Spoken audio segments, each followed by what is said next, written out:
বিসমিল্লাহির রহমানির রহিম। শুরু হচ্ছে প্রথম দর্স।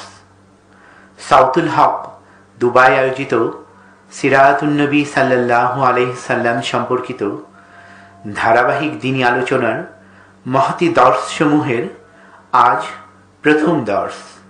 ইনশাআল্লাহ আজ আমরা শুনব আরব ও কাবা ঘরের ইতিহাস সম্পর্কিত আলোচনা। প্রিয় নবীজির জীবন ঘটনাবলী শ্রবণের মাধ্যমে আল্লাহ তাআলা আমাদেরকে দুনিয়া এবং আখিরাতের সফলতা প্রদান ও উত্তম কামিয়াবি লাভে ধন্য করুন, আমিন। শুরু হচ্ছে প্রথম দর্স। আসসালামু আলাইকুম রাহমাতুল্লাহি ওয়া বারাকাতুহু। ওয়া আলাইকুম আসসালাম। নাহমাদুহু ওয়া নাস্তাঈনুহু ওয়া নাস্তাগফিরুহু ওয়া নাউযু বিল্লাহি মিন শুরুরি আনফুসিনা ওয়া মিন সাইয়্যাতি আ'মালিনা। মান ইয়াহদিল্লাহু ফালা মুদিল্লা লাহু ওয়া মান ইউদ্লিল ফালা হাদিয়া লাহু। ونشهد أن سيدنا وسندنا وحبيبنا ومولانا محمدا عبده ورسوله أرسله بالحق بشيرا ونذيرا وداعيا إلى الله بإذنه وسراجا وقمرا منيرا. فقد قال الله تعالى في كلامه المجيد وفرقانه الحميد: أعوذ بالله من الشيطان الرجيم. بسم الله الرحمن الرحيم. إن الله وملائكته يصلون على النبي يا أيها الذين آمنوا صلوا عليه وسلموا تسليما. اللهم صل على محمد وعلى آل محمد كما صليت على إبراهيم وعلى آل إبراهيم إنك حميد مجيد. اللهم بارك على محمد وعلى آل محمد كما باركت على إبراهيم وعلى آل إبراهيم إنك حميد مجيد. صدق الله العظيم. সমস্ত প্রশংসা মহান আল্লাহ রব্বুল আলামিনের জন্য, যিনি সমগ্র মানুষকে হেদায়েতের পথ প্রদর্শক হিসেবে এই ধরাতে প্রেরণ করেছেন। সর্বশ্রেষ্ঠ মানুষ নবিকুলের শিরোমণি রহমতে মাদানী মুহাম্মদুর রাসূলুল্লাহ সাল্লাল্লাহু আলাইহি ওয়াসাল্লামকে, যার প্রশংসা সমগ্র কোরআনে আল্লাহ সুবহানাহু ওয়া তাআলা স্বয়ং নিজেই করেছেন। আল্লাহর নবীর পবিত্র জীবনের কসম করে আল্লাহ তাআলা বলেছেন, লাআমরুকা, হে নবী, আপনার জীবনের কসম। ভালো মানুষের জীবনী পড়লে যেভাবে ভালো মানুষ হওয়ার ইচ্ছা জাগে, এটাই স্বাভাবিক। তেমনি উন্নত জীবন, উচ্চ জীবন, মর্যাদা সম্পন্ন জীবন গড়তে চাইলে আমাদের নবী সাল্লাল্লাহু আলাইহি ওয়াসাল্লামের জীবনের চেয়ে উত্তম অনুসরণের মাইল ফলক হিসেবে মানুষের জীবনে আর কিছুই নেই। সেই মহামানবের জীবনের অসংখ্য ঘটনাবলীর মধ্য থেকে যেই কোনো একটি ঘটনা নিবিড়ভাবে অনুধাবন করলে যে নির্যাস, যে শিক্ষা ও চেতনা, অনুপ্রেরণার সৃষ্টি হবে সফল কাম হওয়ার জন্য, একটা মানুষের জন্য, শুধু তাই যথেষ্ট। আল্লাহ তাআলা বলেন, লাকাদ কানা লাকুম ফি রাসূলিল্লাহি উসওয়াতুন হাসানাহ। সুতরাং আমার নবীর পবিত্র জীবনী এমনই এক আয়না যার মধ্যে জীবনের সমস্ত সমস্যার সমাধানের সঠিক প্রতিচ্ছবি প্রতিফলিত হয়। একটি মানুষের জীবনে যত সমস্যা আসতে পারে এবং তার সঠিক সমাধানে কি কর্তব্য, তার প্রতিটি অবস্থা আমাদের নবীর উপর অতিবাহিত হয়েছে। এমনকি নবীর পবিত্র স্ত্রী হযরত আয়েশা সিদ্দিকা রাদিয়াল্লাহু তাআলা আনহার প্রতিও মুনাফিকরা মিথ্যা চারিত্রিক অপবাদ দিতে কুণ্ঠাবোধ করেনি।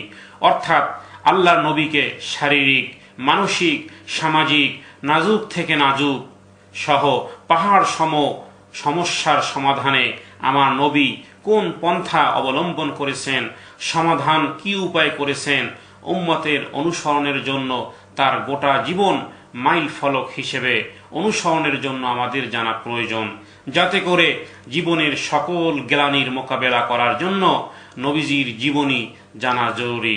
আল্লাহ নবী সাল্লাল্লাহু আলাইহি ওয়াসাল্লামের জীবনী বারবার শুনলে, মনোযোগ দিয়ে একাধিকবার শ্রবণে প্রত্যেকবারই নূতন নূতন জ্ঞানের ভাণ্ডার, করণীয় দিক নির্দেশনা আপনার জ্ঞানে সংযোগ হবে ইনশাআল্লাহ। নূতন পথে দিশা পাবেন, হেদায়েত পাওয়ার ওসিলা হবে। আল্লাহ তাআলা আমাদেরকে আমাদের নবীর জীবনী থেকে তার পদক্ষেপগুলো অনুসরণের মাধ্যমে আমাদের জীবন গড়ার তৌফিক দান করুন। বলুন আমিন আমিন আমিন সুম্মা আমিন। পৃথিবীর ইতিহাসে আরবের বিভিন্ন জাতিকে ঐতিহাসিকগণ 3 শ্রেণীতে বিভক্ত করেছেন। একটা হলো আরবে বায়েদা, 2 নম্বর হলো আরিদা, 3 নম্বর হলো মুস্তারিদা। আরবে বায়েদা বলা হয় আরবের প্রাচীনতম গোত্র, অর্থাৎ ইসলাম পূর্ব যুগেই যারা ধ্বংস হয়ে গেছে, হালাক হয়ে গেছে। কোরআনুল কারীম যদি তাদের ব্যাপারে না বলতো তাহলে আমরা তাদের সম্পর্কে কিছুই জানতাম না। যেমন কওমে আদ, কওমে সামুদ, এ সমস্ত আরব ধ্বংস হয়ে গেছে, তাকে বলা হয় আরবে বায়েদা। আর দ্বিতীয় হলো আরবে আরেদা অথবা আরবে আরাবা। এই আরবে বায়েদা ধ্বংসপ্রাপ্তির পর এরাই আরবের আসল বাসিন্দা ছিল। এদের মধ্যে বনি কাতহান নামে পরিচিত ইয়ামেনে ছিল এদের বাসভূমি। আর তৃতীয় হলো আরবে মুস্তাআরাদা। মুস্তাআরাদা বলা হয় যেমন ইসমাইল আলাইহিস সালামের বংশধর বিদেশ থেকে আরবে এসে যারা বসতি স্থাপন করেছিল, অর্থাৎ যারা অনারবি ছিল কিন্তু অন্যের কাছ থেকে যারা আরবি শিখেছে, যেমন জোরহুম থেকে ইসমাইল আলাইহিস সালামের বংশধর আরবি শিখেছে। সুতরাং আমাদের প্রিয় নবীজি সাল্লাল্লাহু আলাইহি ওয়াসাল্লামের জীবনী আলোচনা করতে গেলে হযরত আদম আলাইহিস সালাম থেকে শুরু করলেও বাকি থেকে যাবে। পৃথিবী সৃষ্টির আগে থেকে শুরু করলেও তারপর মনে হয় বাকি থেকে যাবে। বিধায় আমরা বেশি দূরে যাব না, বরং হযরত ইব্রাহিম আলাইহিস সালাম থেকে শুরু করব। যেহেতু হযরত ইব্রাহিম আলাইহিস সালাতু ওয়াস সালাম এবং হযরত ইসমাইল আলাইহিস সালামের বংশধরদের মধ্য থেকে হুজুর সাল্লাল্লাহু আলাইহি ওয়াসাল্লাম একজন নবী এসেছেন। নবী সাল্লাল্লাহু আলাইহি ওয়াসাল্লামের বংশ উলদে ইসমাইল থেকে, অর্থাৎ ইব্রাহিম আলাইহিস সালামের বংশধরদের মধ্যে গিয়ে সমাপ্ত হয়েছে।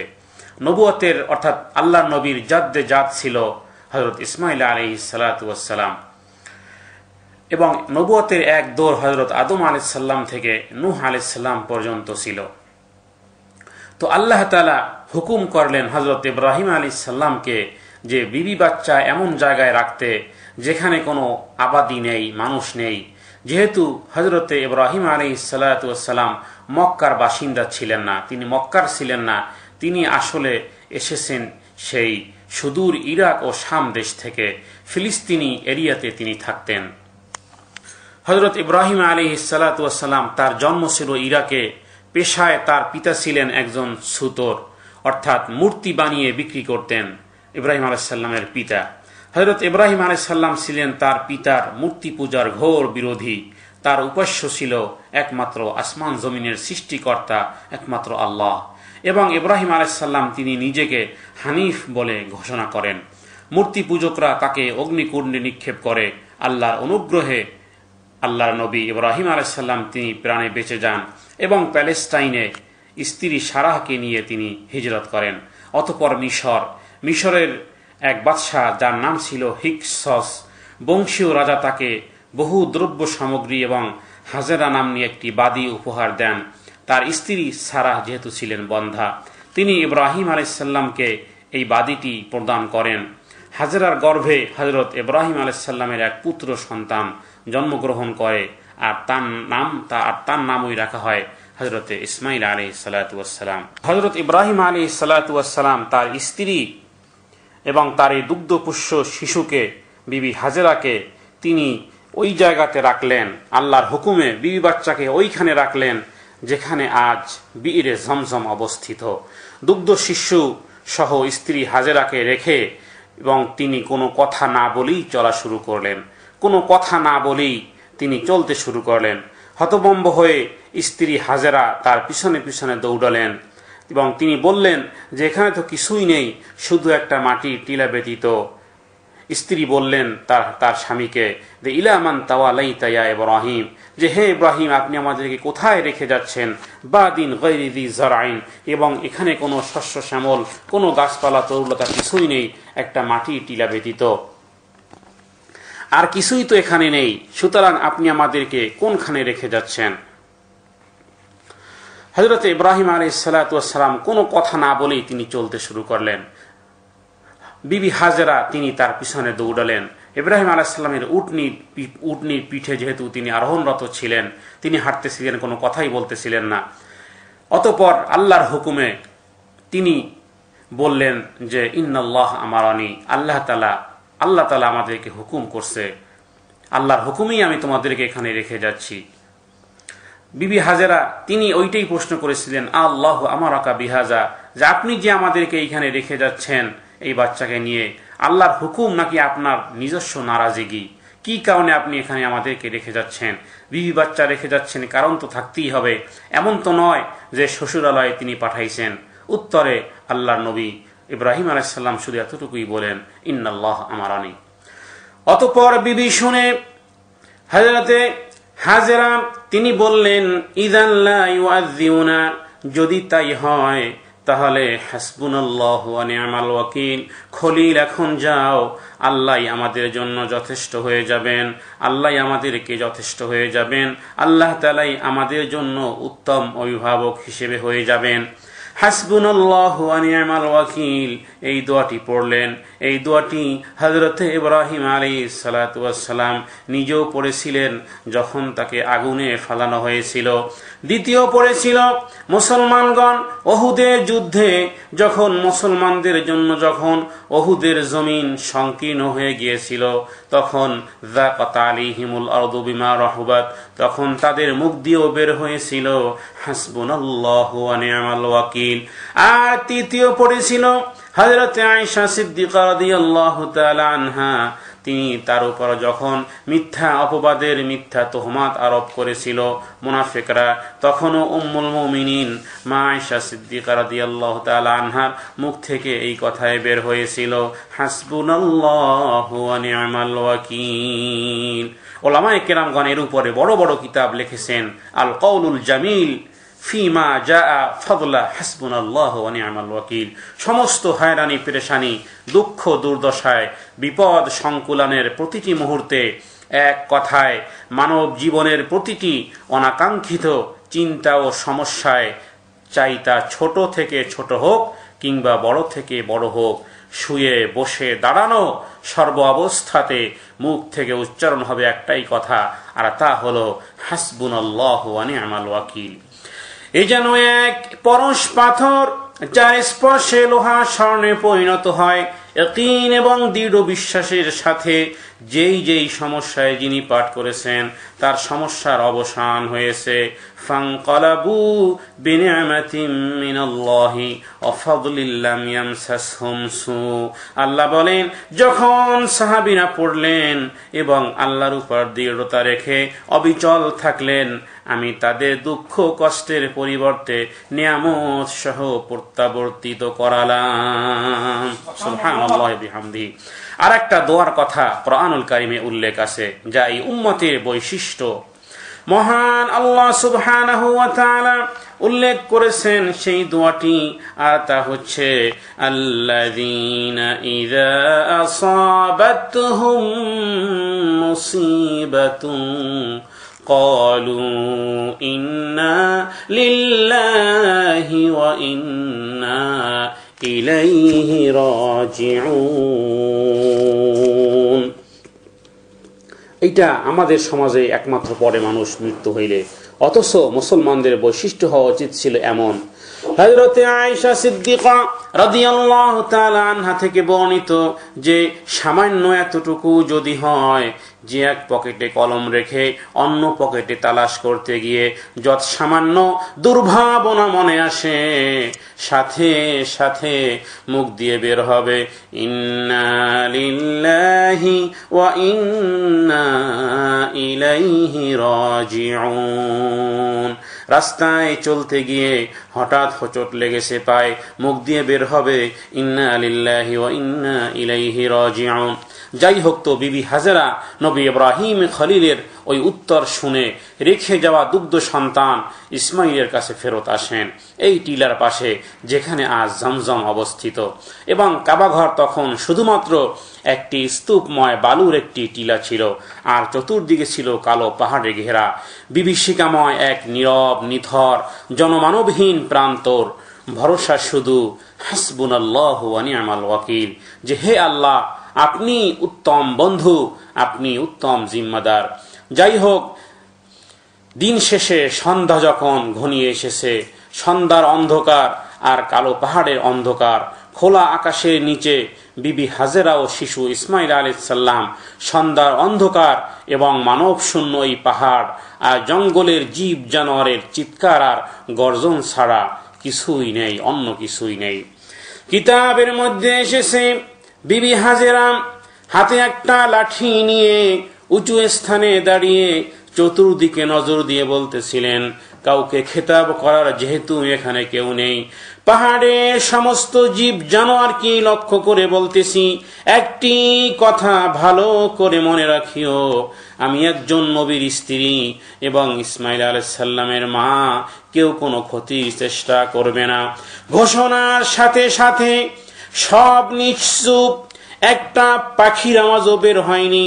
মনে হলো যেন সবাই সমস্বরে বলছে, হে বিবি হাজেরা, আমরা তো সবাই ক্ষতি নয় বরং পাহারা দেওয়ার জন্য সদা প্রস্তুত হয়েছি। আর এটা কি বলে হাসবুনাল্লাহু ওয়া নি'মাল ওয়াকিল। আর হবেই না কেন, কারণ এই সিলসিলাতেই জন্ম হবে নবী মুহাম্মদুর রাসূলুল্লাহ সাল্লাল্লাহু আলাইহি ওয়াসাল্লাম। আচ্ছা, সামান্য সম্বল ছাতু আর পানি যখন শেষ, পানির তালাশে বিবি হাজেরা যখন সাফা আর মারওয়াতে দৌড়ালেন 7 বার, আল্লাহর কাছে সেই হারাকাত, সেই মাশা, সেই চলন এতই পছন্দ হয়েছিল যে কিয়ামত পর্যন্ত উহাকে শাআইরুল ইসলাম হিসেবে বাধ্যতামূলক হাজিদের জন্য বরকরার করে দিয়েছেন। আচ্ছা, সাফা মারওয়াতে 7 বার দৌড়ানো শেষে বিবি আওয়াজ শুনলেন, জা আল গাউস, জা আল গাউস, আল্লাহর সাহায্য এসে গেছে। থমকে দাঁড়ালেন, আওয়াজ শুনলেন, বিবি ঘাবড়ানোর কিছু নেই, আল্লাহর সাহায্য এসে গেছে। মহান আল্লাহ তাআলা জিবরাইল আমিনকে হুকুম দিলেন, যেখানে ইসমাইলের কচি কদম মোবারক পাও, কদম মোবারক, সেখানে কদম মোবারক ছোট কচি পাও দিয়ে যেখানে আঘাত করতেছে, সেখানে তোমার নুরি পর মারো। পানি তৃষ্ণায় ছোট শিশু ইসমাইল ছটফট করছে, আর কচি পাও দিয়া যেখানে বারংবার আঘাত হেনেছে, সেখানেই জিবরাইল আমিন আল্লাহর হুকুমে নুরি পাখা দিয়ে আঘাত মারেন, যার প্রেক্ষাপটে প্রবাহিত পানির অমীয় ধারা মায়ে জমজম প্রবাহিত হয়। প্রথমত এখানে আল্লাহর একক হুকুম, দ্বিতীয়ত ইসমাইল আলাইহিস সালামের কদম মোবারক, তৃতীয় হলো নুরি ফেরেশতার পরের আঘাত। অতঃপর প্রিয় নবী মুহাম্মদুর রাসূলুল্লাহ সাল্লাল্লাহু আলাইহি ওয়াসাল্লামের লুআবে মুবারক একত্রিত হয়েছে। এজন্য উলামায়ে কেরামগণ লিখেছেন, জমজমের পানি জান্নাতের হাউজে কাউসারের পানি থেকেও উত্তম। সুবহানাল্লাহি ওয়া বিহামদিহি। কারণ জান্নাতের ঝর্ণা শুধু আল্লাহর আদেশেই প্রতিষ্ঠিত হয়েছে, সেখানে কোনো কারণ সংযোজিত হয়নি। কোন বলেছেন, আদেশ করেছেন, হাউজে কাউসার হয়ে গেছে। কিন্তু বিয়ে ঝমঝম, মা এ ঝমঝম, আল্লাহর কোন আদেশ ছাড়াও আরো 3টি কারণ সেখানে অধিষ্ঠিত হয়েছে। 1, 2 পয়গম্বরের কার্য সম্পাদন, আর সম্মানিত ওহী বার্তাবাহক জিবরাইল আলাইহিস সালামের উদ্বোধন। আচ্ছা, দ্বিতীয় দলিল হচ্ছে নবী সাল্লাল্লাহু আলাইহি ওয়াসাল্লাম যখন মিরাজে যান তখন পুনরায় তাকে শাক্কে সদর এই ঝমঝমের পানি দিয়েই ধৌত করা হয়েছিল। সব কিছু জান্নাত থেকে, দাস্তুম মিনাজ যাহাব, জান্নাত থেকে আনা হলেও কিন্তু পানি ব্যবহার হয় ঝমঝম কূপের। বোঝা গেল আফজল রাসূলকে আফজল পানি দিয়েই, উত্তম রাসূলকে উত্তম পানি দিয়েই সিনা মুবারক পরিষ্কার করা হয়। আর জিব্রাইল তো সমস্ত সামান জান্নাত থেকেই আনছিল, পানি আনাও জিব্রাইলের জন্য কোনো মুশকিল ছিল না। এই প্রসঙ্গে পবিত্র গ্রন্থ জেনেসিস, যাকে আমরা জাব্বুর হিসেবে জানি, তার থেকে জানা যায় যে হযরত ইব্রাহিম আলাইহিস সালামের স্ত্রী সারা ছিলেন বন্ধ্যা। তার বয়স ছিল ৭৬ বৎসর, আর ইব্রাহিম আলাইহিস সালামের বয়স তখন ৮৫। সেই সারার অনুমতিক্রমে ইব্রাহিম আলাইহিস সালাম হযরত হাজেরাকে গ্রহণ করেন। আর হাজেরা ছিল যেহেতু মিশরের মেয়ে এবং সারার বাদী, আল্লাহ তাআলার আশীর্বাদে হযরত হাজেরার গর্ভে হযরত ইব্রাহিম আলাইহিস সালামের এক পুত্র সন্তান জন্মগ্রহণ করেন, আর তার নামই রাখা হয় ইসমাইল। ইসমাইল আলাইহিস সালামের বয়স যখন ১৭, ইব্রাহিম আলাইহিস সালামের বয়স তখন ১০০ এবং তার স্ত্রী সারার বয়স তখন ৯০ বৎসর। আল্লাহর কুদরতে সেই সারারও গর্ভ সঞ্চার হয় এবং নির্দিষ্ট সময়ে তার পেট থেকেও এক পুত্র সন্তান জন্মগ্রহণ করে, তার নাম রাখা হয় ইসহাক। এই 2 পুত্রের অর্থাৎ ইব্রাহিম আলাইহিস সালামের সারাত থেকে এসেছে ইসমাইল, সারাত থেকে হযরত সারাহ থেকে এসেছে ইসহাক এবং হাজেরা থেকে এসেছে ইসমাইল। পৃথিবীর ইতিহাসে একটি তাৎপর্যপূর্ণ ঘটনা। এর ফলশ্রুতিতে হযরত ইব্রাহিম আলাইহিস সালামের এই ঔরস থেকে 2টি জাতির উৎপত্তি হয়। 2টি মহান জাতি, 2টি পথ প্রদর্শক শক্তি, স্বর্গীয় ইচ্ছা পূরণের জন্য 2জন মহান ব্যক্তি। কারণ আল্লাহর কাছে মহান পথ প্রদর্শনকারী ব্যতীত আর কোনো কিছুই মহান নয়। সুতরাং হযরত ইব্রাহিম আলাইহিস সালাম ছিলেন 2টি আধ্যাত্মিক স্রোতের উৎসমুখ এবং তা এক স্থান থেকে প্রবাহিত না হয়ে নিজস্ব গতিপথ অনুসরণ করবে, এটাই ছিল আল্লাহর ইচ্ছা। মঙ্গলময় আল্লাহ তাআলার ইচ্ছার উপর নির্ভর করে তিনি ইসমাইল ও হাজেরাকে মক্কায় নির্বাসন করেন। এর ফলে এক অদৃশ্য শক্তির ইঙ্গিতে 2টি আধ্যাত্মিক স্রোত, 2টি দল, 2টি ধর্ম, 2টি কেন্দ্র প্রতিষ্ঠিত হল। কোনো স্থান মানুষের পছন্দ মতো পবিত্র হতে পারে না, একমাত্র আল্লাহর ইচ্ছেতেই তা পবিত্র হয়। হযরত ইব্রাহিম আলাইহিস সালামের বৃত্তের মাঝেও 2টি পবিত্র কেন্দ্র ছিল। একটি ছিল জ্ঞাত প্যালেস্টাইন, আর অপরটি তখন পর্যন্ত অজ্ঞাত ছিল। আর সেই অজ্ঞাত কেন্দ্রটির দিকে হাজেরা এবং ইসমাইল আলাইহিস সালামকে নির্বাসন দেওয়া হয়। সে কেন্দ্রটি ছিল আরবের অনুর্বর উপত্যকা, যেখানে কেনান থেকে উটে চড়ে যেতে প্রায় 40 দিন সময় লাগতো। আর এই উপত্যকাটার নামই ছিল বেক্কা। কারো কারো মতে স্থানটি সংকীর্ণ ছিল বলেই এই নাম রাখা হয়েছে। এই বেক্কাই হলো প্রসিদ্ধ মক্কা নগরী, বিশ্ব মুসলমানদের পবিত্র স্থান। আর কোরআনুল কারিমে মক্কাকেও বেক্কা বলে উল্লেখ করা হয়েছে। আল্লাহ বলেন, ইন্না আউওয়ালা বাইতিন উদিআ লিন-নাসি লাল্লাযী বিবাক্কাতা মুবারাকাও ওয়া হুদাল লিল আলামিন। হযরত ইসহাক আলাইহিস সালামের জন্মের পর সারা ইসমাইল ও হাজেরার প্রতি কিছুটা ঈর্ষান্বিত হয়ে পড়েন। সুতরাং হযরত ইব্রাহিম আলাইহিস সালাম বাধ্য হয়ে তাদেরকে এই মক্কাতে রেখে আসেন। হাজেরা এবং ইসমাইল আলাইহিস সালাম বেক্কায় আসলেন, কিন্তু কি প্রকারে আসলেন সে ব্যাপারে জাব্বুর কিতাবে তেমন কিছু লেখা হয়নি। সম্ভবত কোনো বেক্কাগামী কাফেলার সঙ্গে তিনি এসেছিলেন, কারণ বেক্কা ছিল অর্থাৎ এই মক্কা ছিল ইয়েমেন এবং প্যালেস্টাইন বাণিজ্য পথের মধ্যস্থল একটি বাণিজ্য ঘাঁটি। অথবা হযরত ইব্রাহিম আলাইহিস সালাম স্বয়ং নিজে নিয়ে এসেছিলেন আল্লাহ তাআলার ইঙ্গিতে। হযরত ইব্রাহিম আলাইহিস সালাম তাদেরকে কিছু খাদ্য দিয়ে চলে যান। হাজেরা সেখানে একটি ক্ষুদ্র কুড়ে ঘর বানিয়ে তাতে পুত্র সহ বাস করতে থাকেন। পানি ও খাদ্য ফুরিয়ে গেলে হযরত হাজেরা খাদ্য ও পানির অনুসন্ধানে বের হন। ইসমাঈল আলাইহিস সালাম তখন ভীষণভাবে তৃষ্ণার্ত। সবার আগে তার পানি প্রয়োজন ছিল। হাজেরা পানির খোঁজে উপত্যকার দিকে গেলেন, না পেয়ে অতঃপর তিনি সাফা এবং মারওয়ার মাঝে ইতস্তত হয়ে 7 বার যাওয়া আসা করেন। অতঃপর হতাশ হয়ে ইসমাঈল আলাইহিস সালামের কাছে প্রত্যাবর্তন করে দেখতে পান যে তার বাচ্চার ছেলের গোড়ালির পায়ের আঘাতে নিচ থেকে একটি পানির ঝর্ণা নির্গত হয়েছে, আর এটাই হলো জমজম কূপ। তারা তৃপ্তির সাথে সেই পানি পান করে। ঝর্ণার মুখ ছোট করে দেয়, বন্ধ করে দেয়, যাতে বালু পানি শুষে নিতে না পারে। পরবর্তী সময় জমজম কূপকে কেন্দ্র করে এই স্থানটি সমস্ত কাফেলাদের বিশ্রাম স্থানে পরিণত হয়। এবার আসে ইয়ামান দেশে একটি বড় সাদ্দে মাআরেব ছিল, মাআরেব বাঁধ, অর্থাৎ পানি ঘেরা প্রাচীর, যেমন ইয়াজুজ মাজুজের প্রাচীর, বিখ্যাত চীনের প্রাচীর ইত্যাদি।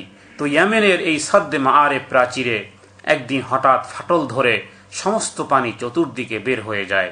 যে পানি দ্বারা তারা বছরকে বছর চলত, পান করত, সমস্ত কাজে ব্যবহার করত।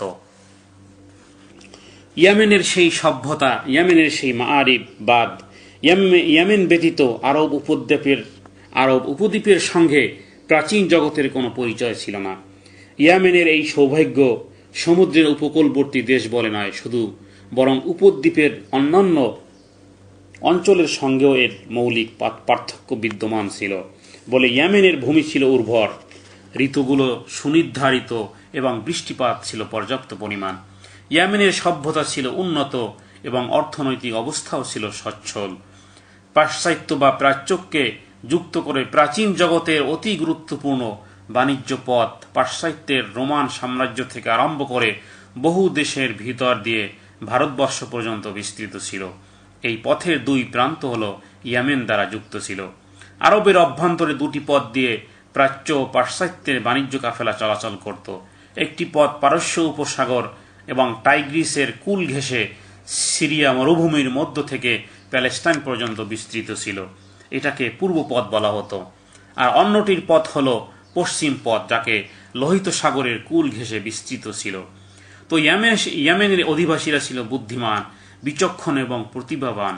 বৃষ্টির পানি যাতে গড়িয়ে সমুদ্রে চলে না যায় সেজন্য তারা মাআরিব বাঁধ নির্মাণ করে। উঁচু পাহাড় থেকে গড়িয়ে আসা বৃষ্টির পানি মাআরিব নগরীর পূর্ব দিকে 2টি পাহাড়ের বেষ্টনীতে অবস্থিত 400 মিটার প্রশস্ত একটি উপত্যকায় তারা জমা করত। কৃষিকাজের সুবিধার্থে পানি ধরে রাখার এই অদ্ভুত নির্মাণ কৌশল প্রয়োগ করে 2 পর্বতের সংকীর্ণ স্থানে একটি বাঁধ নির্মাণ করা হয়। পানির বিতরণ নিয়ন্ত্রণের জন্য এই বাঁধের সঙ্গে একটি দরজাও যুক্ত করা হয়। ভীষণ বন্যার তোড়ে এই বাঁধটি ভেঙে যায় 120 খ্রিস্টাব্দে। তো সেই সাদ্দে মাআরেব প্রাচীর ফাটল ধরে সমস্ত পানি চতুর্দিকে বের হয়ে যায়, যেই পানি দ্বারা তারা বছরকে বছর চলত, পান করত, সমস্ত কাজে ব্যবহার করত। কারণ পানি তো এমন এক জিনিস যা ব্যতীত কোনো জীব বেঁচে থাকতে পারে না। আল্লাহ তাআলা বলেন, ওয়াজআলনা মিনাল মাই কুল্লা শাইইন হাই। আচ্ছা, ইয়েমেনের এই সাদ্দে মাআরেব নিঃশেষ হওয়াতে কাবিলায় জুরহুম পানির তালাশে বের হয়েছে। আল্লাহর কুদরত, চলতে চলতে তারা মক্কার দিকে আসতেছিল। দূর থেকে তারা দেখতে পেল যে আকাশে পাখির কুণ্ডলী ঘুরপাক খাচ্ছে। আর কায়দা হলো, যেখানে যেই এরিয়াতে পানির সন্ধান আছে সুউচ্চ আকাশে এক ধরনের পাখি হালকা করে কুণ্ডলীর মতো উঠতে থাকে। এই নিশানা অনুযায়ী তারা কবিলায় জুরহুম মক্কা নগরীতে পৌঁছে যায়। অতঃপর 120 খ্রিস্টাব্দে ভীষণ বন্যার তোড়ে সেই মাআরিব বাঁধ ভেঙে পড়লে কতিপয় ইয়ামেনি গোত্র উত্তর আরবে অভিপ্রয়াণ করে। সমস্ত গোত্রকে সমষ্টিগতভাবে তাদেরকে বলা হতো গাসসান গোত্র বা ওডেনেথাত পরিবারের পতনের পর অনুমান 292 খ্রিস্টাব্দে গাসসান বংশের সালাবা ইবনে আমর পূর্ব সিরিয়ার ফাইল পার্ক নিযুক্ত হন। বনি গাসসান উত্তর সিরিয়ার হারমন পর্বত থেকে দামেস্কের পশ্চিমে লোহিত সাগরের শিরাদেশে অবস্থিত আইলা পর্যন্ত শাসন করতেন। তারা খ্রিস্টান ধর্মমতে বিশ্বাসী ছিলেন। 583 সালে সেই বনু গাসসান বংশের পতন হয়, কিন্তু তারা জনগণের আস্থাভাজন ছিলেন। সুতরাং রোমান সম্রাটের সমর্থন হারিয়েও তারা ক্ষমতায় টিকে থাকে। মুসলিম বিজয়ের প্রকালে 636 খ্রিস্টাব্দে এই পরিবারই সিরিয়ায় ক্ষমতাসীন ছিলেন। তো সেই গাসসান গোত্রেরই একটি অংশ কবিলায় জুরহুম। সেই কবিলায় জুরহুম মক্কা নগরীতে পৌঁছে এসে দেখে পানির কাছে বসে আছে বিবি হাজেরা আর তার সন্তান ইসমাইল আলাইহিস সালাম। তারা অনুমতি প্রার্থনা করল যে পরিবার পরিজন নিয়ে তারা পানির কষ্টে সেই ইয়েমেন থেকে বের হয়েছে, তো পরিবার পরিজন নিয়ে যাতে করে পানির আশেপাশে থাকতে পারে সেই প্রার্থনা জানালে কবিলায় সেই প্রার্থনা জানালো হযরত হাজেরার কাছে। কবিলায় জুরহুম ছিল আসলে আরবি ভাষী। তো বিবি হাজেরা বললেন, ঠিক আছে, তবে পানির উপর তোমাদের কোনো মালিকানা অধিকার থাকবে না, চাইলেই তোমরা পাবে। জুরহুম যেহেতু সেই সুদূর ইয়েমেন থেকে পানির তালাশে এত দূর এসেছে, তো বিবি হাজেরার শর্তে তারা রাজি হয়ে যায়। তারা বসতি স্থাপন করলো সেই মক্কা নগরীতে প্রথম।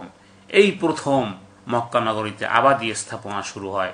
পরবর্তীতে নবী ইসমাইল আলাইহিস সালাতু ওয়াস সালাম তার বিবাহ শাদী এই কবিলায় জুরহুম গোত্রের সাথেই সম্পন্ন হয়।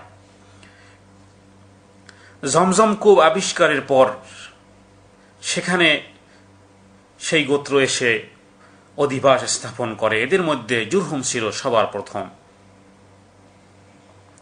অন্য বিবরণ থেকে জানা যায় যে জমজম কূপ অবস্থিত হওয়ার পূর্বে সেই অনুর্বর উপত্যকায় কোনো জনবসতি ছিল না।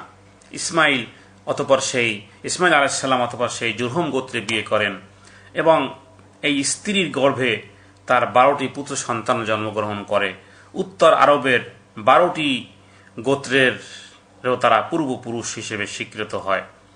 মায়ের দিক থেকে জুরহুমের মাধ্যমে তারা আরাবার সাথে সম্পর্কিত ছিল। তাদের দাদি হাজেরার দিক থেকে তাদের সম্পর্ক ছিল মিশরের সঙ্গে, এবং ইব্রাহিম আলাইহিস সালামের দিক থেকে তাদের বন্ধন ছিল ইরাক ও প্যালেস্টাইনের সাথে। আচ্ছা, ইসমাইল আলাইহিস সালামের বয়স যখন 15 কিংবা 16 বৎসর, তখন ইব্রাহিম আলাইহিস সালাম আসেন এবং আল্লাহর হুকুমে কাবাঘর নির্মাণ করেন, এবং ওই ভিত্তির উপরই নির্মাণ করেন যেই ভিত্তি হযরত আদম আলাইহিস সালাম রেখে গেছেন। তারিখের মধ্যে এসেছে নূহ আলাইহিস সালামের প্লাবন শেষে কাবার উপরি ভাগে কোনো চিহ্নই বাকি ছিল না। অতঃপর বিভিন্ন সময় ঝড় তুফান, মরুভূমির সাইমুম বা ঝড়ো হাওয়ায় বাকি ছিল শুধু টিলা আকারে, যা একটি উঁচু একটি স্তূপ আকারে পড়েছিল। ইব্রাহিম আলাইহিস সালামের প্রার্থনায় আল্লাহ তাআলা এক টুকরো মেঘ পাঠালেন, যেই মেঘের হুবহু ছায়ায় বাপ বেটা দুইজনে মিলে আসল কাবাঘরের নকশায় দাগ আঁকলেন, যার আসল তাখতিত বা নিশানা পূর্বেই নিচেই অবস্থিত ছিল। আচ্ছা, কাবাঘর বানাতে গিয়ে যখন দেয়াল উঁচু হয়ে গেল, ইসমাইল আলাইহিস সালাম পাথর বহন করে আনতেছেন আর ইব্রাহিম আলাইহিস সালাম গাঁথুনি দিয়ে উঁচু করতেছেন। হযরত হাজেরা এবং হযরত ইব্রাহিম আলাইহিস সালাম মক্কা গমনের পরেও হযরত ইব্রাহিম আলাইহিস সালাম আরও 75 বৎসর বেঁচে ছিলেন। তিনি তার পুত্র ইসমাইল আলাইহিস সালামকে মক্কায় দেখতে আসতেন। কোরআনে উল্লেখ আছে যে আল্লাহ তাআলা তাকে কাবাঘর নির্মাণের স্থানটি নির্দিষ্ট করে দিয়েছিলেন। সে স্থানটি ছিল জমজম কূপের নিকটে। সেই নির্দিষ্ট স্থানে হযরত ইব্রাহিম আলাইহিস সালাম ইসমাইলকে সঙ্গে নিয়ে কাবাঘর নির্মাণ করেন। আল্লাহ তাআলা বলেন, وَإِذْ يَرْفَعُ إِبْرَاهِيمُ الْقَوَاعِدَ وَإِذْ بَوَّأْنَا لِإِبْرَاهِيمَ مَكَانَ الْبَيْتِ أَلَّا تُشْرِكْ بِي شَيْئًا وَطَهِّرْ بَيْتِيَ لِلطَّائِفِينَ وَالْقَائِمِينَ وَالرُّكَّعِ السُّجُودِ। এবং স্মরণ করো যখন আমি ইব্রাহিমের জন্য নির্ধারিত করিয়া দিয়েছিলাম সেই গৃহের স্থান, তখন বলিয়াছিলাম, আমার সহিত কোনো শরীক স্থির করিও না, এবং আমার গৃহকে পবিত্র রাখিও তাহাদের জন্য যাহারা তাওয়াফ করে এবং যাহারার দ্বারায় রুকু করে এবং সিজদা করে, তাদের বলে দেওয়া হয় এই গৃহটি কী রূপে নির্মাণ করতে হবে। পবিত্র কাবা মোটামুটিভাবে কিউব আকৃতির একটি চতুষ্কোণী, এর 4 কোণ কম্পাসের 4 বিন্দুর দিকে প্রসারিত। এই পবিত্র স্থানের অত্যাধিক পবিত্র বস্তু এর স্বর্গীয় পাথরটি, অর্থাৎ হজরে আসওয়াদ। এই পাথরটি হযরত ইব্রাহিম আলাইহিস সালামের কাছে একজন ফেরেশতা এনে উপস্থিত করেছিলেন নিকটবর্তী আবু কুবাইস পাহাড় থেকে। পৃথিবীতে অবতরণ করার সময় এই পাথরটি ছিল সাদা। আদম আলাইহিস সালামের সাথী এই পাথরটিও জান্নাত থেকে আনা হয়। আদম সন্তানের পাপ রাশি, অতঃপর এই সাদা বর্ণের শ্বেতাঙ্গ এই পাথরটিকে, আদম সন্তানের পাপ রাশি এর বর্ণকে কালো করে দিয়েছে। এই কৃষ্ণ পাথরটিকে কাবার পূর্ব কোণে স্থাপন করা হলো। কাবা ঘর নির্মাণ শেষে আল্লাহ পুনরায় ইব্রাহিমকে আদেশ করেন যে এই বেক্কাতে অর্থাৎ এই মক্কাতে হজের অনুষ্ঠান চালু করতে। আল্লাহ তাআলা বলেন, وَأَذِّن فِي النَّاسِ بِالْحَجِّ يَأْتُوكَ رِجَالًا وَعَلَى كُلِّ ضَامِرٍ يَأْتِينَ مِنْ كُلِّ فَجٍّ عَمِيقٍ। এবং মানুষের নিকট হজের ঘোষণা করিয়া দাও, উহারা তোমার নিকট আসবে পদব্রজে এবং সর্বপ্রকার ক্ষীণকার উষ্টসমূহের পিঠে। ইহারা আসিবে দূর দূরান্তের পথ অতিক্রম করিয়া। অন্যত্র আল্লাহ তাআলা বলেন, ইন্না আউওয়ালা বাইতিন উদিআ লিন-নাসি লাল্লাযী বিবাক্কাতা মুবারাকান ওয়া হুদাল লিল-আলামিন। মানব জাতির জন্য সর্বপ্রথম যে ঘর প্রতিষ্ঠিত হয়েছিল তাহা তো বাক্কায়, উহা বরকতময় এবং বিশ্বজগতের দিশারি, আর উহাতে রয়েছে অনেক সুস্পষ্ট নিদর্শন, যেমন মাকাম ইব্রাহিম, এবং যে কেউ সেথায় প্রবেশ করে সে নিরাপদ। মানুষের মধ্যে যাহারা সেথায় যাওয়ার সামর্থ্য রাখে, আল্লাহর উদ্দেশ্যে ওই গৃহের হজ করা তাহার অবশ্য কর্তব্য। আল্লাহ তাআলা আরো বলেন, وَإِذْ يَرْفَعُ إِبْرَاهِيمُ الْقَوَاعِدَ مِنَ الْبَيْتِ وَإِسْمَاعِيلُ رَبَّنَا تَقَبَّلْ مِنَّا إِنَّكَ أَنْتَ السَّمِيعُ الْعَلِيمُ। স্মরণ করো যখন ইব্রাহিম ও ইসমাইল কাবা গৃহের প্রাচীর তুলেছিল, তখন তাহারা বলিয়াছিল, হে আমাদের প্রতিপালক, আমাদের এই কাজ গ্রহণ করুন, নিশ্চয়ই আপনি সর্বশ্রোতা সর্বজ্ঞানী। হাজেরা হযরত ইব্রাহিমকে বললেন যে কিভাবে তিনি সাহায্যের জন্য সাফা ও মারওয়ার মাঝে পাগলের মতন ছুটোছুটি করেছেন। হযরত ইব্রাহিম আলাইহিস সালাম এই বিষয়টিকে হজ অনুষ্ঠানে অন্তর্ভুক্ত করে দিলেন। আল্লাহর হুকুমে বিধান করা হলো যে হজ যাত্রীরা সাফা মারওয়ার মধ্যে অনুরূপভাবে 7 বার দৌড়াবে। পরে হযরত ইব্রাহিম আলাইহিস সালাম প্রার্থনা করলেন, সম্ভবত কেনানে তার চারদিকের সুন্দর চারণভূমি ও শস্য গমের ক্ষেত দেখে হযরত ইব্রাহিম আলাইহিস সালাম হাত উঠালেন। আল্লাহ বলেন, রব্বানা إني أسكنت من ذريتي بواد غير ذي زرع عند بيتك المحرم ربنا ليقيموا الصلاة فاجعل أفئدة من الناس تهوي إليهم وارزقهم من الثمرات لعلهم يشكرون। স্মরণ করো ইব্রাহিম ও ইসমাইলের কাবাঘর প্রাচীর তুলেছিল, তখন তারা বলেছিল, হে আমাদের প্রতিপালক, আমাদের এই কাজ গ্রহণ করুন, নিশ্চয়ই আপনি সর্বশ্রোতা সর্বজ্ঞানী। হযরত ইব্রাহিম আলাইহিস সালাম দোয়া করলেন, হে আমার প্রতিপালক, আমি আমার বংশধরদের কতককে বসবাস করাইলাম অনুর্বর উপত্যকায় তোমার পবিত্র গৃহের নিকট। হে আমাদের প্রতিপালক, এই জন্য যে তাহারা নামাজ কায়েম করবে, অতএব কিছু লোকের অন্তর উহা দিয়কের প্রতি অনুরাগী করিয়া দাও, এবং ফসল ফলাদি দ্বারা উহা দিয়কে আহারের ব্যবস্থা করিও, যাহাতে উহারা কৃতজ্ঞতা প্রকাশ করে।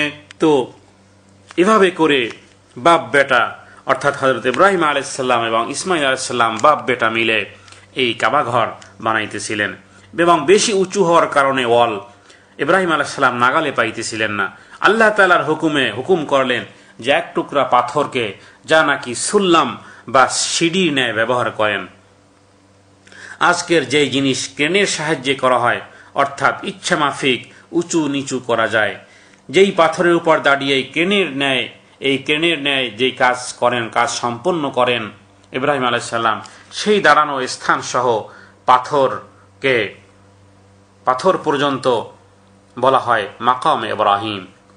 ক্রেনের টেকনোলজি সেখান থেকে জাতির পিতার বানানো ঘর থেকেই শুরু হয়ে গেছে। দেখুন না, সর্বপ্রথম ইব্রাহিম আলাইহিস সালামের দাড়ি মুবারকই সাদা হয়েছিল। হযরত ইব্রাহিম আলাইহিস সালাম জিজ্ঞেস করলেন, আল্লাহ এটা কি? আল্লাহ বললেন, এটা তোমার বংশধরদের জন্য বুজুর্গির আলামত, সম্মানের নিদর্শন।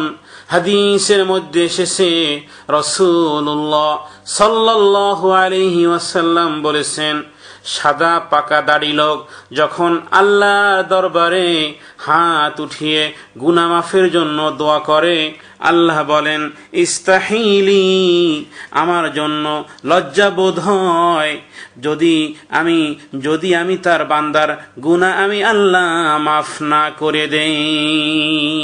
সুবহানাল্লাহ ওয়া বিহামদিহি। চিন্তা করে দেখুন দাড়ির কি মর্যাদা, দাড়ি রাখবেন কিনা। আচ্ছা, এই মাকামে ইব্রাহিম যারা দেখেছেন তাদের ধোঁকা লাগতে পারে যে চিকন পাও সুগভীর না, বরং সামান্য পাথরে আসলে পায়ের পদচিহ্ন পড়েছিল। সেইটাকে সুরক্ষার জন্য চতুর্পাশ থেকে স্বর্ণের বিট দিয়ে উঁচু করে বানানো হয়েছে, বিধায় দেখতে এমন মনে হয়। কাবাঘরের দরজা থেকে শুরু করে এই মাকামে ইব্রাহিমকেই বলা হয়েছে মাকামে ইব্রাহিম। এটা কি বলা হয় মাকামে ইব্রাহিম? আল্লাহ তাআলা বলেন, واتخذوا من مقام إبراهيم مصلى। তাওয়াফ শেষে যেখানে 2 রাকাত নামাজ পড়তে হয়, এখানে জিবরাইল আমিন রাসূলুল্লাহ সাল্লাল্লাহু আলাইহি ওয়াসাল্লামকে 5 ওয়াক্ত নামাজের আউয়াল ওয়াক্ত এবং আখির ওয়াক্ত, নামাজের শুরু সময় এবং নামাজের শেষ সময় পরিচিতির জন্য মোট 10 ওয়াক্ত নামাজ পড়িয়েছেন। কাবা ঘর পৃথিবীর সর্বপ্রথম ঘর, আউয়ালু বাইতিন উযিআ লিন-নাস, এবং পাহাড় সমূহের মধ্যে পৃথিবীর মধ্যে সর্বপ্রথম ঘর হলো আউয়ালু বাইতিন উযিআ লিন-নাস, আল্লাহর ঘর।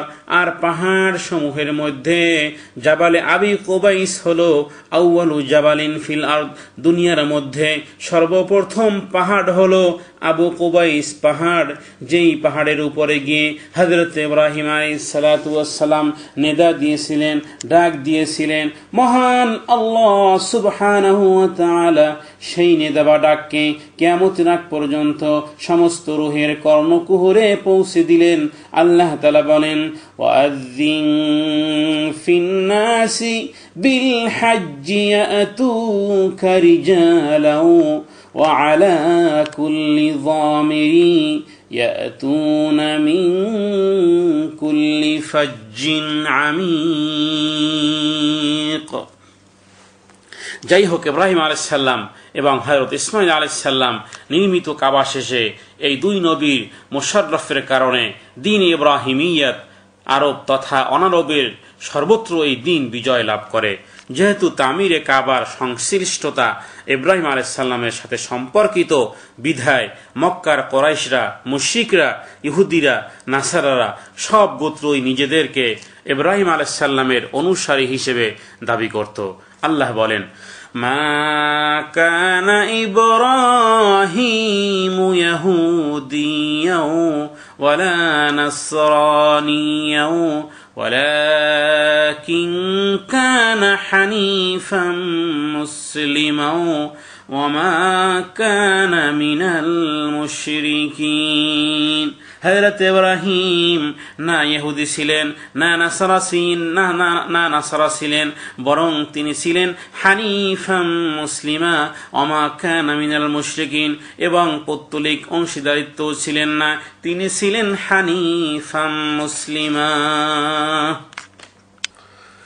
আচ্ছা, আরবে প্রতিমা পূজার সূচনা কিভাবে হয়? মক্কায় সর্বপ্রথম মূর্তি পূজার প্রচলন করে যেই ব্যক্তি, তার নাম ছিল আমর ইবনুল ওয়াহি। তৎকালীন মক্কার বীর বাহাদুর এবং মক্কার সবচেয়ে বড় সর্দার। তার কথার বরখেলাফ করার সাহসিকতা মক্কার আশেপাশে কোনো গোত্রেরই ছিল না। হাজিদের পানি পান করানো, জমজমের পানির সাথে মধু মিশ্রিত করে মানুষদের পান করানো তো এই আমর ইবনুল ওয়াহি। এই আমর ইবনুল ওয়াহি একবার শাম দেশে ব্যবসার উদ্দেশ্যে গিয়ে দেখল সেখানে কিছু কাবায়েল তাদের হাতে বানানো প্রতিমার আলিহার পূজা করতেছে। তার মধ্যে আমালেকা গোত্র তার মধ্যে প্রধান ছিল। সেখানে কিভাবে আসলো? মূলত শুরু হয়েছে নূহ আলাইহিস সালামের জমানা থেকে। ওই সময় কিছু সত্যিকার বুজুর্গ ব্যক্তি ছিল যাদেরকে মানুষ এতটাই ভালোবাসত, সম্মান করত যে তাদের মৃত্যুর পর তাদের ভালোবাসায় সিক্ত হয়ে তাদের ছবি বা ভাস্কর্য নির্মাণ করে সম্মানের সাথে ফুলের মালা দিয়া আতর গোলাপ লাগিয়ে সংরক্ষণ করত।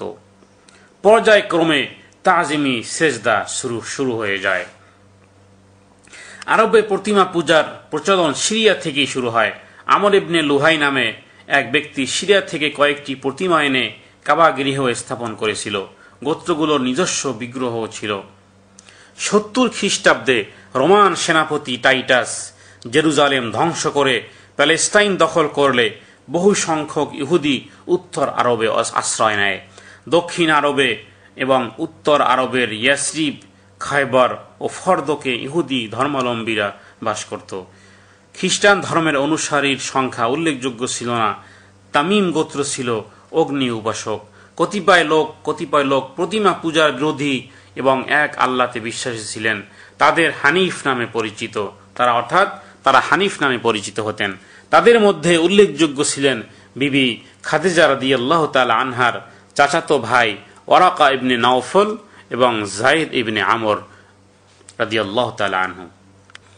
এভাবে করে তাদের মধ্যে সেই ছবি বা ভাস্কর্য এভাবে করে আসে এবং সেটা সংরক্ষণ করার জন্য এভাবে আতর গোলাপ দিয়ে তারা সম্মানের সাথে ফুলের মালা দিয়ে তারা সংরক্ষণ করত। পর্যায়ক্রমে তাজিমি সেজদাও শুরু হয়ে যায়।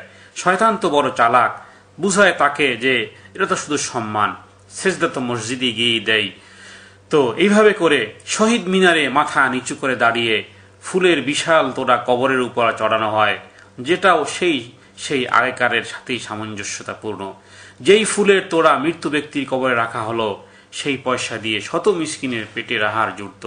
কবরে ফুল দেয়া যদি নেকির কাজ হতো, তাহলে মদিনার জান্নাতুল বাকিতে 70,000 সাহাবীর কবর সেখানে আশেপাশে সেখানে আছে আশারায়ে মুবাশশারা, উম্মুল মুমিনিন, খলিফাতুল মুসলিমিন, আওলাদে রাসূলদের কবর সেখানে একটা ফুলও পড়েনি।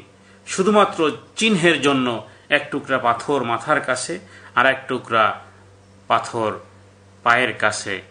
বাস মনে রাখবেন, 1000 গাউসুল আজম বড় পীর আব্দুল কাদের জিলানী রাহমাতুল্লাহ আলাইহির মর্যাদা ততটুকু নয় যতটুকুন মর্যাদা নবীর একজন আদনা সাহাবীর, যিনি মাত্র একটিবার ইমানে হালাতে নবী সাল্লাল্লাহু আলাইহি সাল্লামের চেহারা দর্শন করেছেন, তার মর্যাদা অনেক উপরে। সুতরাং কবরে ফুল দেয়া কবরস্থ ব্যক্তির সাথে উপহাস ছাড়া আর কিছুই নয়।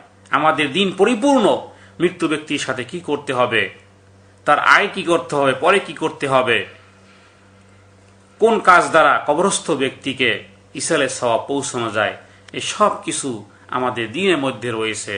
কিন্তু সুতরাং আমরা সেই দিনকে পরিত্যাজ্য মনে করে আমরা নিজস্ব কোনো চিন্তাধারা দিয়ে যেন কাউকে কোনো কিছু না করি, বরং এর থেকে নিষেধাজ্ঞা করা উচিত কবরে ফুল দেয়া থেকে। কারণ এর দ্বারা মৃত্যু ব্যক্তিকে জিজ্ঞাসা করা হতে পারে আনতা কুলতা হাকাযা। সুতরাং আল্লাহ তাআলা আমাদেরকে সঠিক কথা বুঝবার এবং কোরআন এবং হাদিস থেকে নেয়ার তৌফিক দান করুন, আমিন।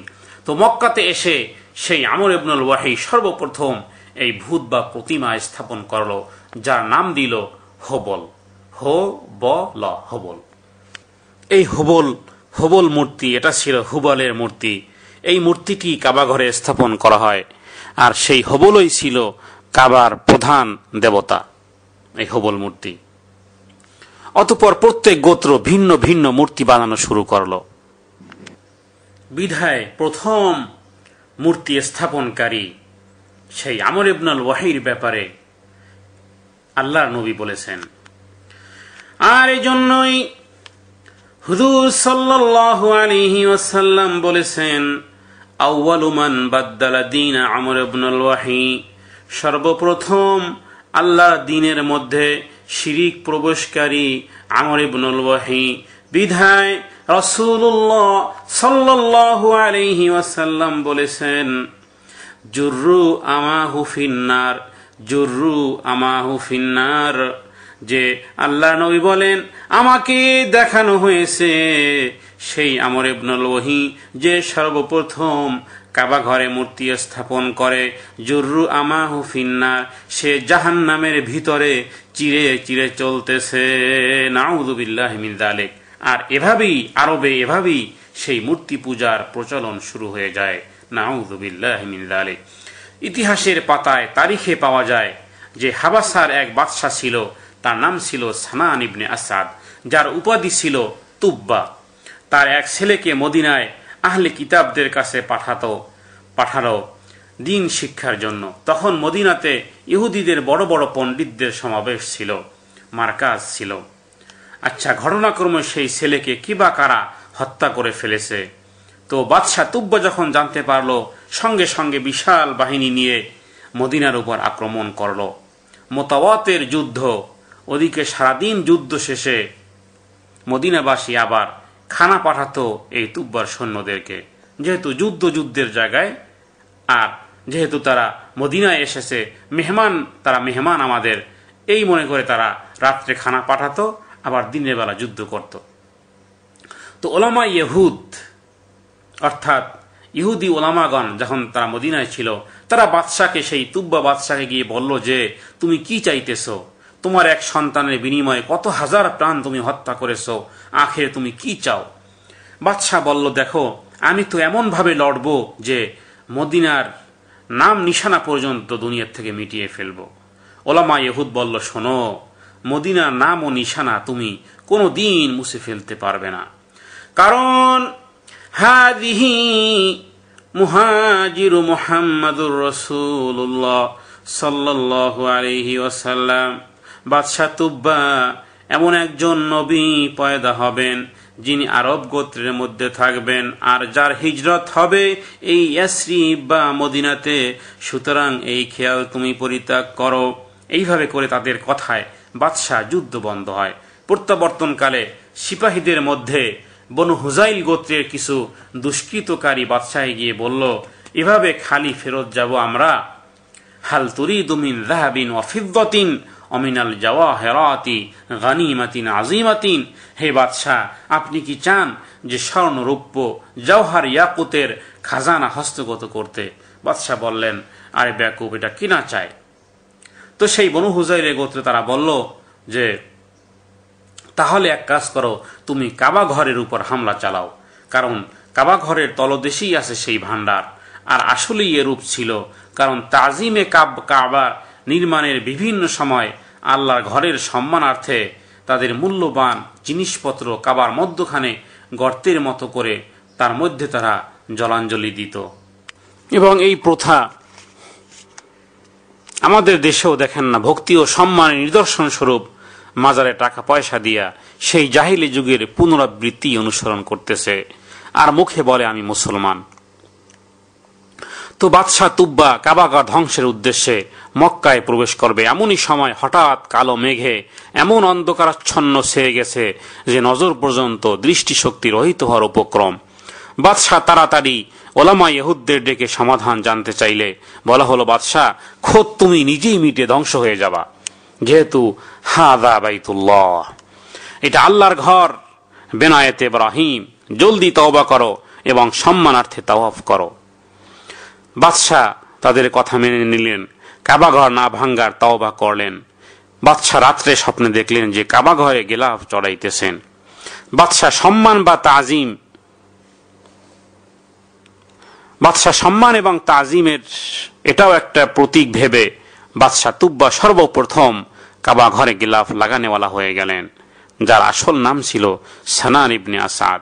তো আমরা কি জানলাম যে সর্বপ্রথম কাবা ঘরে গিলাফ চড়িয়েছেন তার নাম হলো সানান ইবনে আসাদ, যার উপাধি ছিল তুব্বা। সেই সর্বপ্রথম কাবা ঘরে গিলাফ লাগালেন। যার উপাধি ছিল তুব্বা। তো এমনও হলো যে গেলাফের উপর গেলাফ চড়তে চড়তে এত ভারী হলো যে স্বয়ং কাবা ঘরেই না হেলে যায়, তাই সর্বদা একটি গেলাফি রাখতে সম্মত হলো এবং সেই থেকে নিয়ে আজ পর্যন্ত সম্মানের এই ধারাবাহিকতা বিরামহীনভাবে অক্ষুণ্ণ অটুট আছে। সুবহানাল্লাহ ওয়া বিহামদিহি। প্রতি বৎসর হজের আগে পরিবর্তন করা হয় হারামাইন শরীফাইন লিল মামলাকাতিল আরাবিয়াতিস সৌদিয়ার তত্ত্বাবধানে। এই ধারা এখন পর্যন্ত, অর্থাৎ কাবা ঘরের গেলাফ পরিবর্তনের ধারাবাহিকতা এখন পর্যন্ত অব্যাহত আছে। যাই হোক, বাদশাহ ইয়েমেনে ফেরত আসেন সেই তুব্বা, এবং ওলামা ইহুদদের কারণে সেখানে ইহুদিয়াত গালেব হয়, অর্থাৎ প্রাধান্য পায়। আর অন্যদিকে হাবাসায় নাসানিয়াত প্রভাব বিস্তার করে। তার বাদশাহ হলো হেরাকল নাম, আর উপাধি হলো কায়সারে রুম। দুই সুপার পাওয়ার তখন, এক হলো ফারেস, অন্য হলো রোম। কিসরা ও কায়সার যাদেরকে সংক্ষেপে বলা হয়, সেই আলমেনিয়া থেকে সুদূর ইয়েমেন সহ তুর্কিস্তান সব ফারেসের অধীনস্থ ছিল। এদিকে নাজ্জাসী বাদশাহ রোম এবং রোমের অধীনস্থ ছিল। নাজ্জাসী বাদশার দুই উজিরের মধ্যে ছিল, একজনের নাম ছিল আরিয়াদ, অন্যজনের নাম ছিল আব্রাহা। আস্তে আস্তে পর্যায়ক্রমে পরবর্তীতে এই আরিয়াদ এবং আব্রাহার মধ্যেও যুদ্ধ হয়, যাতে আব্রাহার নাক কাটা যায়, বিধায় বলা হতো আব্রাহাতুল আশরম, অর্থাৎ নাক কাটা আব্রাহা। সংক্ষেপে বলা হতো কায়সারে রোমের গভর্নর। আচ্ছা, এই আব্রাহাই মক্কার কাবার সাথে সামঞ্জস্যতা রেখে নকল কাবা বানায় ইয়েমেনে, যার নাম দেয় কুনাইস, এবং কায়সারে রোমকে জানায় যে মানুষ মক্কাতে যেই কাবার কাছে যায় এখন আর তা দরকার নাই, আমি এখানেই কাবা বানিয়েছি, আপনি সারা দুনিয়াতে এলান করে দেন যে আমি এখানে এই ইয়েমেনে এই কুনাইস নামে কাবা বানিয়েছি। তো আরবের এক গোত্রের নাম ছিল নাসিম, যারা বাইতুল্লাহর বড় খায়ের খা ছিল। যখন তারা জানতে পারলো যে বাদশাহ আব্রাহা কাবার পরিবর্তে নকল ঘর বানিয়েছে, তখন তারা কি করলো, এরা ইবাদতের বাহানায় সেই আব্রাহার সেই নকল কুনাইসে ঢুকে রাতের অন্ধকারে দেয়ালে ময়লা গান্দিগি লাগিয়ে কেটে পড়ে। আব্রাহার কানে যখন এই ঘটনা পৌঁছালো, সত্যতা যাচাই করে আব্রাহা বুঝলো যতক্ষণ ওই মক্কার কাবাকে ধ্বংস না করা হবে ততক্ষণ পর্যন্ত আমার বানানো এই কাবাকে কেউ সম্মান করবে না। সুতরাং আব্রাহার মক্কা আক্রমণ হস্তিবর্ষ 570 খ্রিস্টাব্দে কাবা ঘরের মর্যাদা এবং মক্কার প্রতিপত্তি দেখে উচ্চাভিলাষী সেই আব্রাহা তার এরিয়াতে জাঁকজমকপূর্ণ একটি উপাসনায় নির্মাণ করে এবং তীর্থযাত্রীদের আকর্ষণ করার চেষ্টা করে। লখমিড বংশ তাদের রাজধানী হিরাতে একটি উপাসনালয় নির্মাণ করে, আর একটি নির্মাণ করে ইয়েমেনের পারস্য দেশীয় গভর্নর আব্রাহা আল আশরম। তার রাজধানী সানায় ছিল তার রাজধানী। আব্রাহা ভেবেছিল যে তার নির্মিত এই কাবাটি, অর্থাৎ যদি সব দিক থেকে সুসজ্জিত করা হয়, তবে আরবের এমনকি মক্কার অধিবাসীরাও এখানে তীর্থ করতে আসবে এবং ইয়েমেনের অধিবাসীরা নিজ এলাকায় উপাসনালয় ছেড়ে মক্কায় যাবে না। আর এতে করে পৌত্তলিক আরবে খ্রিস্টান ধর্ম প্রচারিত হবে। পুতুল পূজার কেন্দ্র কাবাগৃহ হারিয়ে ফেলবে তার আকর্ষণ শক্তি। কিন্তু তার সকল পরিকল্পনা ব্যর্থ হলো।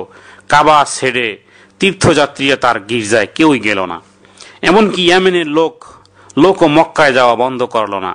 সুতরাং আব্রাহা সেই কাবাগৃহকে ধূলিসাৎ করে দেওয়ার জন্য হাতি এবং বিরাট সৈন্যবাহিনী নিয়ে মক্কায় আক্রমণের জন্য রওনা হয়। সৈন্যবাহিনী নিয়ে হাতিতে চড়ে সেই আব্রাহা আসে।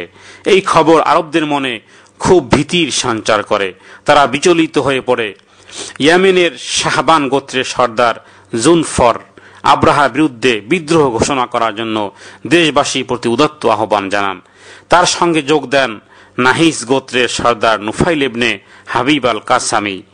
বীর ধর্মের প্রতি শ্রদ্ধাশীল এই দুই মহান নেতা আব্রাহার বিরুদ্ধে বিদ্রোহের পতাকা উত্তোলন করেন এবং অকুতভয়ে যুদ্ধ করে বন্দী হন। কিন্তু আব্রাহাকে প্রতিরোধ করতে পারলেন না। অপরদিকে তায়েফে দেবালয় ভাঙ্গা হবে না, আব্রাহার কাছ থেকে এই আশ্বাস পেয়ে তায়েফবাসী তাকে সহযোগিতা প্রদান করে এবং তার সঙ্গে একজন পথ প্রদর্শক পাঠায়। তো সেই আব্রাহার যুদ্ধ শুরু হয় এভাবে।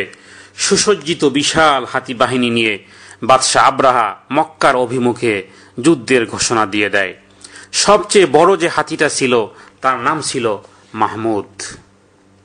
সেই মাহমুদ চলতে চলতে তায়েফ পর্যন্ত এসে যায় এবং সেখানে গোত্র ছিল বনু সাকিব। বড় লড়াকু ছিল, তীরন্দাজ যোদ্ধা ছিল। তাদের সর্দারের নাম ছিল আবু রেগাল।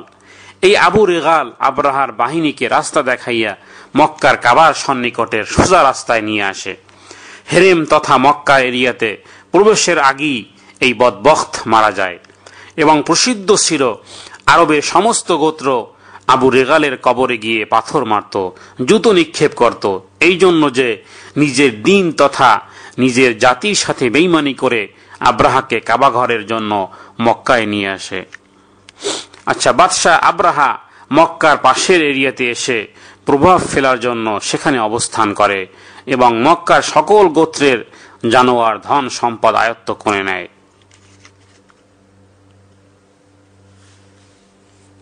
আব্রাহার বাহিনী মক্কার উপকণ্ঠে এসে পৌঁছে তার অশ্বারোহীরা মক্কা নিকটবর্তী চারণভূমি থেকে কুরাইশদের উট, ছাগল, ভেড়া ধরে নিয়ে যায়। এই লুণ্ঠিত পশুর মধ্যে আব্দুল মুত্তালিবের 100 উট ছিল। আব্রাহাকে বাধা দেওয়ার শক্তি কুরাইশদের ছিল না, সুতরাং তারা যুদ্ধ না করার সিদ্ধান্ত গ্রহণ করে এবং আব্দুল মুত্তালিব আব্রাহার দূতকে এই কথা জানিয়ে দেয়। দূতের আমন্ত্রণে আব্দুল মুত্তালিব তার পুত্রদের এবং মক্কার গণ্যমান্য লোকদের নিয়ে আব্রাহার দরবারে গমন করেন। আব্রাহা আব্দুল মুত্তালিবের 100 উট ছেড়ে দেয়, কিন্তু কাবা ধ্বংস করার সিদ্ধান্তে অটল থাকে। এমনকি তিহামা প্রদেশের 1/3 ফসলের বিনিময়েও কাবাকে অব্যাহতি দিতে আব্রাহা অসম্মতি হয়। আব্দুল মুত্তালিব নিরাশ হয়ে মক্কায় প্রত্যাবর্তন করেন এবং মক্কাবাসীদের বললেন নগরী ছেড়ে আশেপাশের পাহাড়ে গিয়ে আশ্রয় নিতে। পরবর্তীতে মুসলিম ঐতিহাসিকগণ বিবরণ অনুযায়ী আব্রাহার হাতে যখন মক্কার পতন আসন্ন, তখন ঝাঁকে ঝাঁকে পাখি তার সৈন্য দলের উপর প্রস্তরকণা নিক্ষেপ করতে থাকে। এর ফলশ্রুতিতে আব্রাহার সৈন্যদল দ্রুত পশ্চাৎপসরণ করতে বাধ্য হয়। প্রস্তর কণিকার আঘাতে আব্রাহা মারা যায় আর তার মক্কা দখল করা হয় না। আব্রাহা হাতিতে চলে এসেছিল বিধায় হিজাজের আরবদের কাছে 570 খ্রিস্টাব্দে হস্তিবর্ষ নামে পরিচিত। তো আব্দুল মুত্তালিবের যখন 100 উট এভাবে ধরে নিয়ে যায় সেই আব্রাহার বাহিনী, তো এই আব্রাহার কাছে কোন বর্ণনাতে এসেছে যে 200 উট তার নিয়ে যায়। তো এর মধ্যে 200 উটের মধ্যে 100 উট আব্দুল মুত্তালিবেরই ছিল। তো মক্কার সকল গোত্রের জানোয়ার ধন সম্পদ আয়ত্ত করে নেয়। ওই ধন সম্পদের মধ্যেই 200 উট, যাহা কুরাইশ সর্দার আব্দুল মুত্তালিবেরই ছিল 100 উট। আব্দুল মুত্তালিব ছিলেন কানা জাসিমান ওয়াসিমান, অর্থাৎ সুন্দর অবয়বের অধিকারী ছিল নবী সাল্লাল্লাহু আলাইহি সাল্লামের দাদা আব্দুল মুত্তালিব, যিনি মক্কার সর্দার। আব্রাহার মাহমুদ হস্তির চালক উনাইস, সে জানত আব্দুল মুত্তালিবকে। এছাড়াও আব্রাহার যে কমান্ডার ছিল মাহমুদ হস্তির চালক, তার নাম ছিল উনাইস, সে জানত আব্দুল মুত্তালিবকে। তো আব্দুল মুত্তালিবকে দেখে স্বয়ং আব্রাহা সম্মানার্থে দাঁড়িয়ে নিজের আসনে বসায়। যেহেতু কানা জাসিমান ওয়াসিমান, আর হবেই না কেন, তিনি হলেন দাদা মুহাম্মাদুর রাসূলুল্লাহ সাল্লাল্লাহু আলাইহি ওয়াসাল্লামের। বাদশার সাথে বেশ কথোপকথন শেষে আব্দুল মুত্তালিব যে জানায় যে তার 200 উট তার সৈন্যরা বন্দী করে নিয়ে এসেছে, সেগুলো যেন ছেড়ে দেওয়া হয়। আব্দুল মুত্তালিবের কথা শুনে আব্রাহা হেসে দেয়, বলে, আব্দুল মুত্তালিব, তুমি মক্কার কোরাইশ সর্দার, তুমি দাবি করবে কাবাঘর যেন ধ্বংস না করার, তার পরিবর্তে তুমি এসেছো তোমার উটের চিন্তায়, উট ছাড়াতে। বড় আশ্চর্য তুমি, আমি তো অবাক হয়েছি। আব্দুল মুত্তালিব বলে ওঠে, লিমাজা, কেন?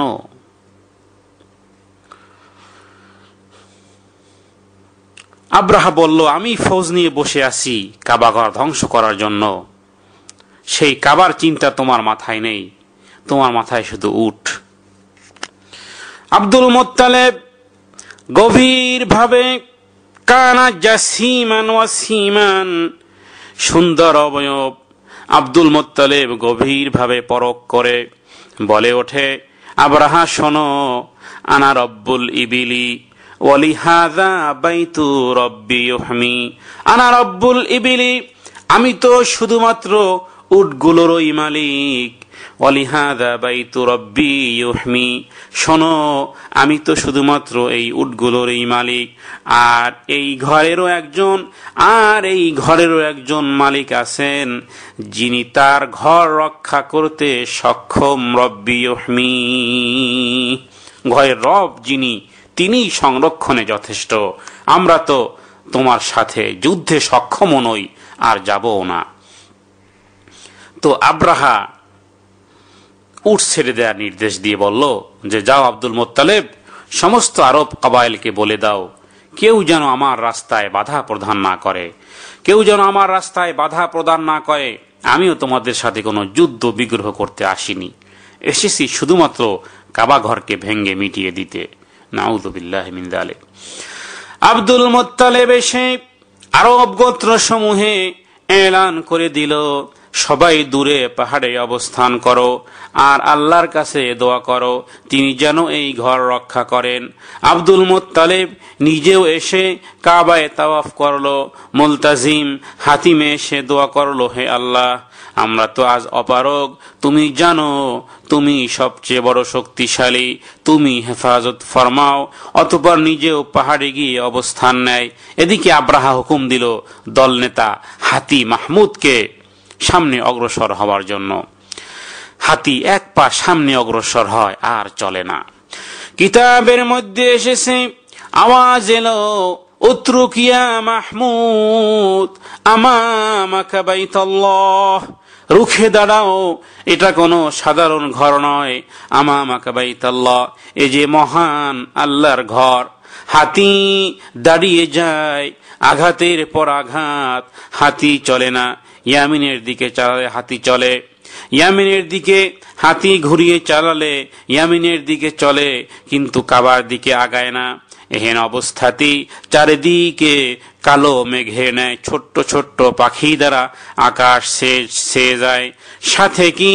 সাথে হলো 3টা করে পাথর, একটা মুখে 2টা পায়ে ক্ষুদ্র পাথর, কিন্তু এক একটা অ্যাটম বোমার চেয়েও বেশি শক্তিশালী, যার কথা কোরআনুল কারীমের মধ্যে আল্লাহ তাআলা বলেছেন এভাবে, আলাম তারা কাইফা ফাআলা ربك بأصحاب الفيل ألم يجعل كيدهم في